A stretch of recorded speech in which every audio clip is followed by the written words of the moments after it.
Good evening and welcome to the Business Day. I'm Herman Green.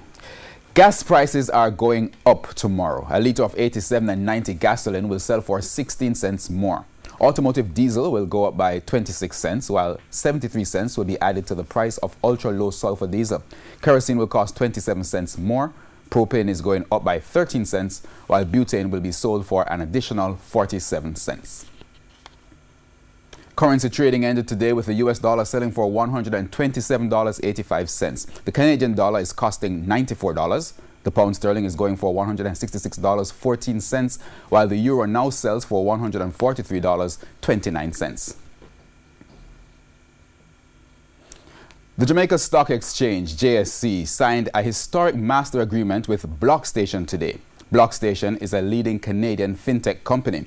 The signing signals that the JSC is becoming one of the first stock exchanges in the world to sign an agreement to enable live trading of digital assets and security tokens in a regulated and secured environment.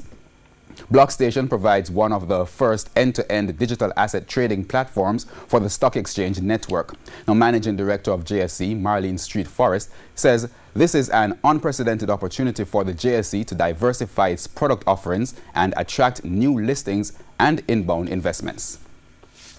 And the JSC index lost 1,912 points today, while the junior market index declined by 43 points. Among today's winners were Pulse Investments, Carib Cement, Stanley Motor, Jetcon Corporation, and Everything Fresh. On the losing side were CAC 2000, General Accident Insurance, Fosrich, Key Insurance, and Supreme Ventures.